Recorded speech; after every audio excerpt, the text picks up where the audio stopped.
Is there anybody that has a question or would like to say something? Hi. My question is, I guess, generally for the panel, not for anyone in particular. I suppose it's difficult today to separate energy from sustainability. And I'm just wondering, through your work, just looking through the show, a lot of the pieces seem to claim to set an example or to make us think about the way we use energy, but not many of them seem to offer solutions.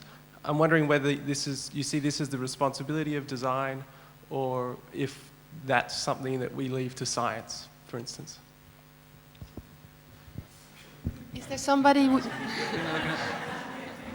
this on? Yeah. Yeah, it's on. I guess they're looking at me to answer this.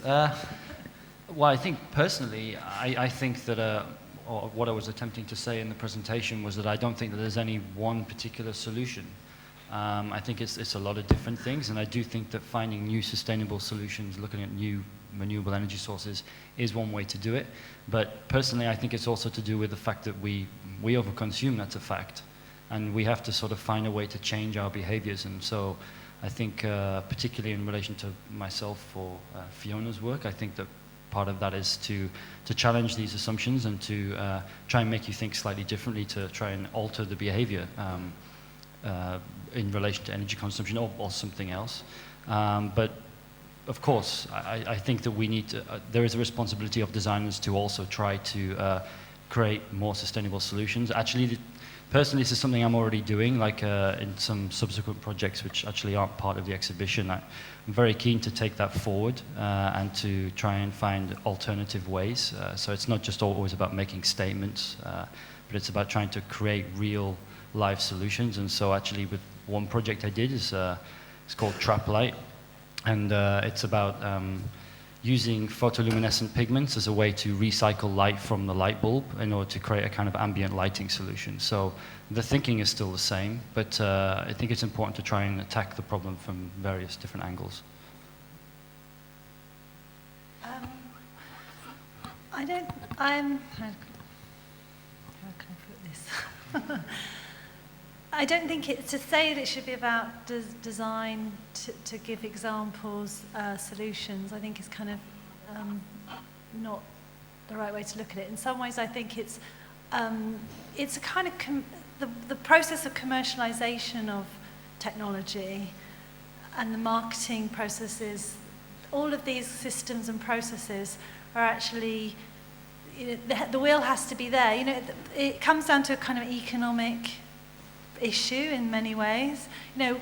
It's going to be, how expensive it is to do it.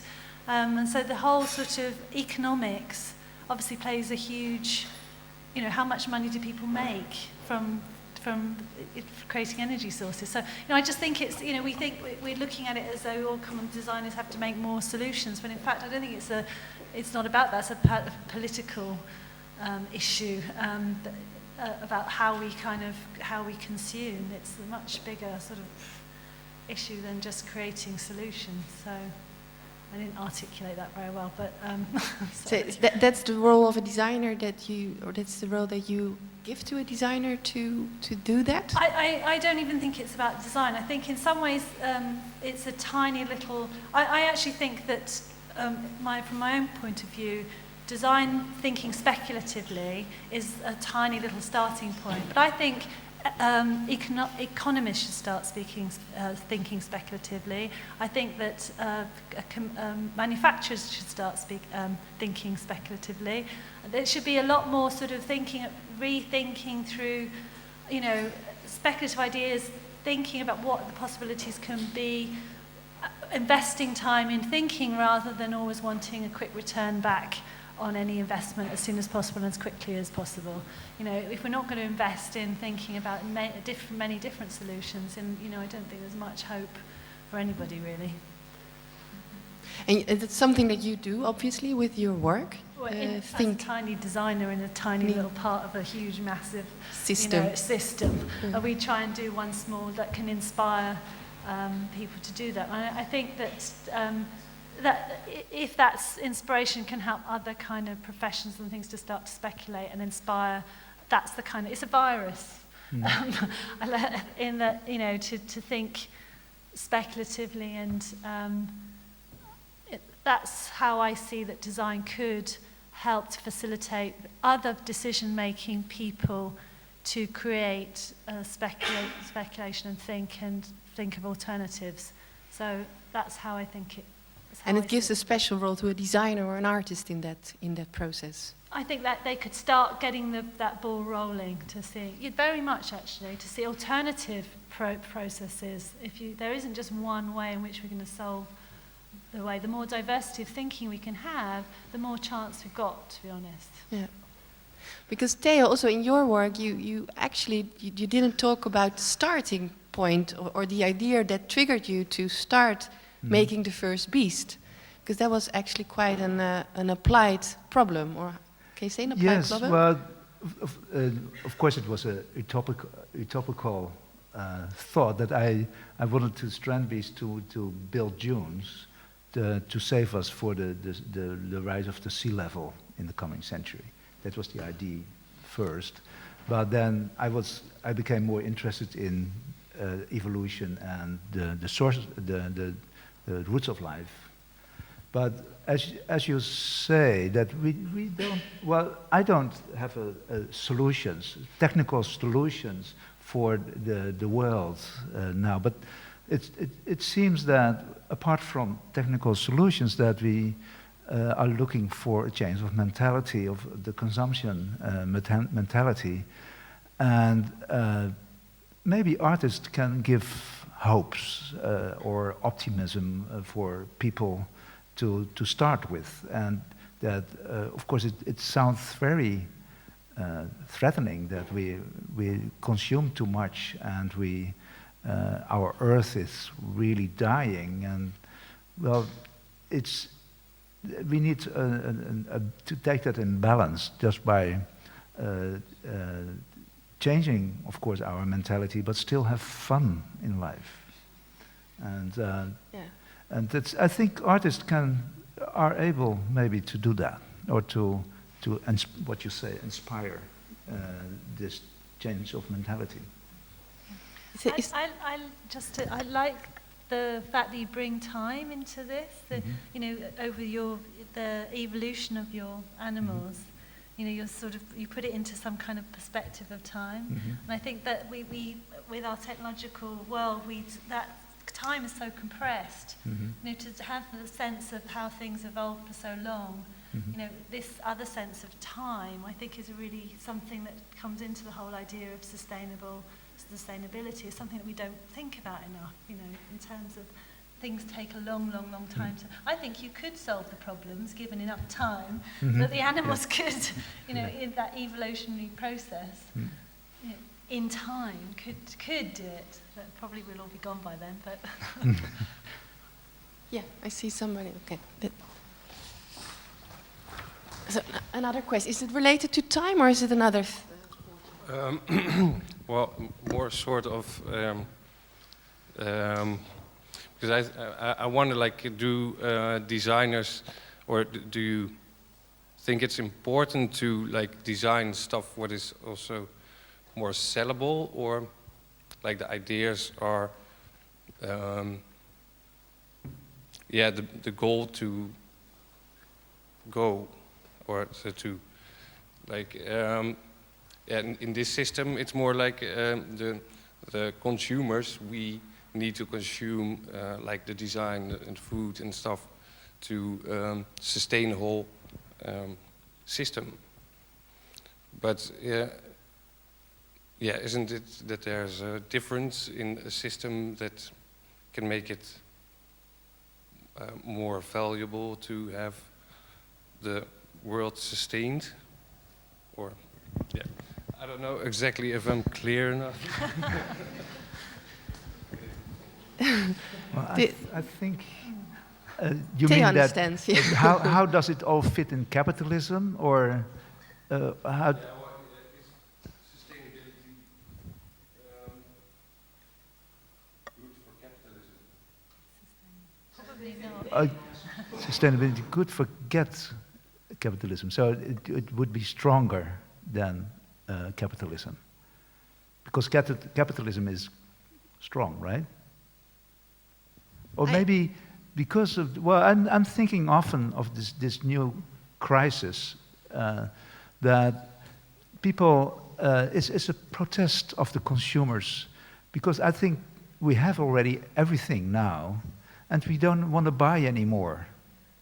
And that might be one of I'm not an economist, but I think that might be one of the reasons that we are in a crisis now, because we have a house, we have everything, right? So we are really spoiled, and people tend to put more quality into their life instead of gaining the money. They prefer more days free in a week than work and gather money all the time. The thing that you said triggered me a little bit in thinking about this notion of you put a critical statement with the product in the world, but what is then the next step afterwards? What would be the follow-up, for instance, with a project like the blood lamp? How do you see that? You place it out there, and what is the reaction then? Well, that's a tricky question. I mean, I think it depends on the project. I mean, Blood Lamp in particular it's not created with a commercial output in mind, and I also think that, as I explained in the presentation, I mean, my whole process of attempting to get hold of blood and to try and understand how it could be a viable solution, it clearly isn't, from what I understand. So with a project like that, I think that for me personally, the statement is enough, because it was about trying to challenge our way of thinking. But on occasion, I think with other projects, maybe another way to approach it is to take a slightly more commercial way of approaching it. But I think that depends on the aim of the project. It's project by project thing. I don't think I really have an answer for that. No. Sorry.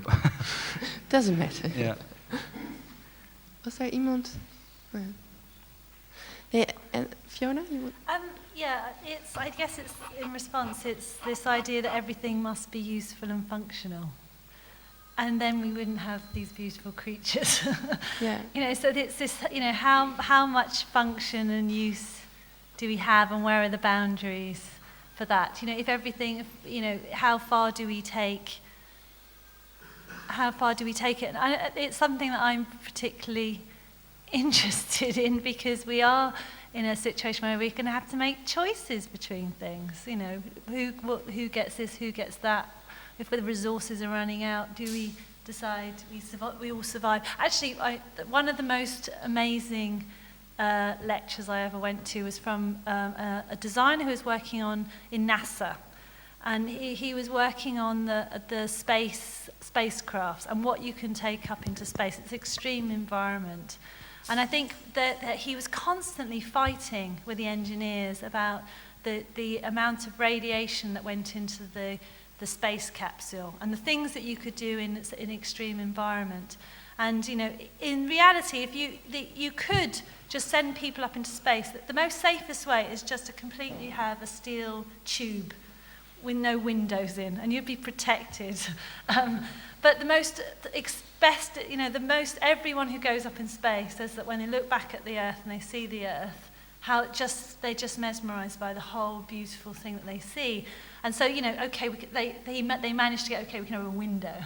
And he said that one of the things, again, you're up in this extreme condition, and then, you've got one window and one person can look out and see the Earth. But he was saying, but the most important thing is, if you can make that window just a tiny bit, so two of you can look out at the same time and be able to exchange how wonderful they see, is that the amount, how big does that hole have to be to make, the functionality, where does the functionality stop, where we stop the humanity and where, we just become part of this sort of stripped down machine. So, and I find that very fascinating. Well, that's obviously the extreme condition, but when you're thinking of what's manufactured, what's not manufactured, what things do we allow, where does the pleasure and quality of our lives, slip over to survival and, all of those things. I think it's quite a sort of it's it's a potent mixture of things that we have to think about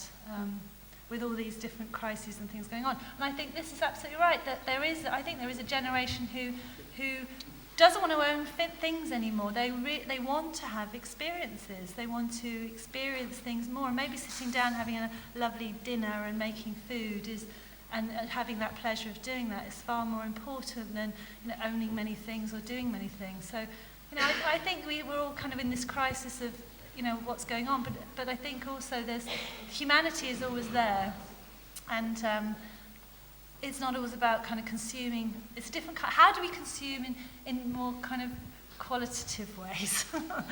Yeah. So that's one question. Roos? Yeah. The other thing which I'm sure somebody must be interested in knowing what the what is it then specifically what a designer can contribute in science? So that's one of my sort of urges which I would like to have answered. But let's first, Roos. Well, I think I have another question. If I understand correctly, you as designers are more concerned with making people think about this question of energy than with the objects themselves. But where does the museum stand in this? What's your opinion about what should the museum do? Because I think the museum is much concerned with objects and getting a collection. And in 15 years' time, how should we reflect on this show in this museum? What do you think about this? Do you want to answer it? And do you want to answer that? You're a museum. Yeah. Not a museum, you're a museum. Yeah, shall I? This is a bit the double role that you get if you are a presenter and a moderator.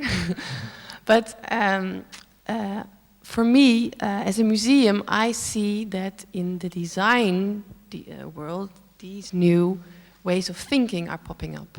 And I think as a museum, it's good to not only look in retrospective and to make sure that you have a good, sustainable, art historical collection, but that you also are aware of the things that go on in future.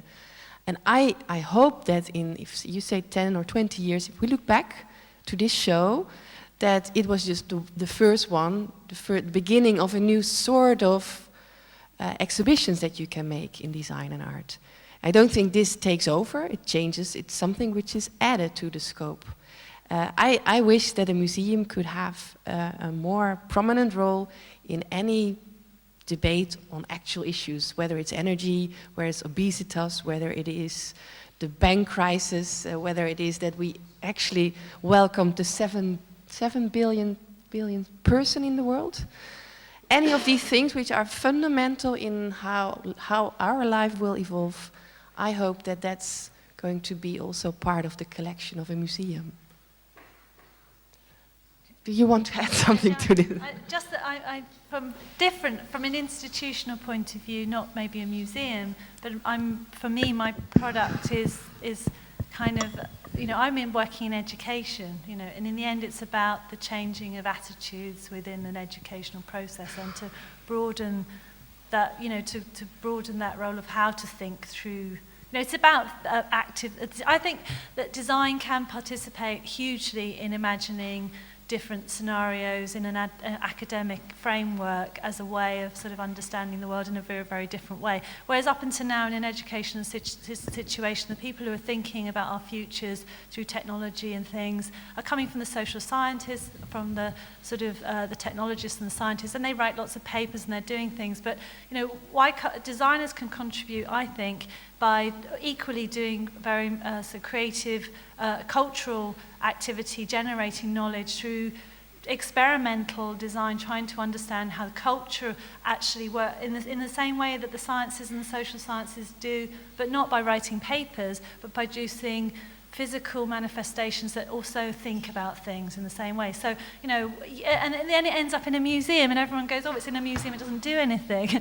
But where do you put it? You could put it in a, forget that in the end the museum just is a kind of a distribution mechanism to enable it to get out there and for people to then, instead of reading it in a journal, they might, Well, the nice thing about design is it can attract you and you think, well, that's a nice image, what's that? And you kind of start to be seduced into, I mean, the best design seduces you into thinking, you know, if our designers in schools are making propaganda, kind of, well, not propaganda, sorry, you know, advertising, they could actually do the same kind of thing to draw attention to all sorts of different issues. So I think we're missing a trick here in terms of generating knowledge and thinking about that in that framework. So I'd answer that question about the museum coming from an academic perspective. And can I ask one last question, devil's advocate, before we leave? I think then it's time to move. Why can science not do that? Why is then design of art needed in that process? I think, do you like? Go ahead. I hogged it too much. So. Theo, Please. Well, sorry. do you want to answer? No. Go ahead. Well, maybe science is not always able to do that. I mean, of course, we want to have use only wind for energy. But we can't, because there's not enough wind to feed all our energy need. Because if we want electric cars, okay, they can drive on electricity, and electricity we can generate with wind, but we need to put on every corner of the street a wind turbine to let all these cars run. So science cannot solve all the problems. And I think we should, of course, we should try to drive in electric cars, but maybe not that many. Yeah. And only if it's really necessary. We can walk, we can sit on a bicycle and move our legs. It's better for us. So, and if you discover the joy of sitting on a bicycle, then if you can, you don't need a car anymore. Sorry? Then you don't need a car anymore. No, but you enjoy, you discover something else, because I hate to sit in my car. Of course, I use my car, but I use it because, well, these bloody things have to be here. I can't take them by the train on my bicycle. Well, and think more of those solutions. And I'm thinking, because I'm going many times to the beach, and I use my car. I can't go with my car on the beach, so next year I want to put something behind my bicycle so I can do all the light things in there. And once coming to the beach, you can pull that small thing. I don't have to buy a four-wheel drive to go over that beach. It's not that heavy. So, and while doing it, my condition will become a lot better than it is now. And so it's good for you, and it's fun as well to walk in the rain and enjoy your life. That's what science can't give, but maybe artists can give that. Endow, yeah. Beautiful to end. Thank you very much. Yeah.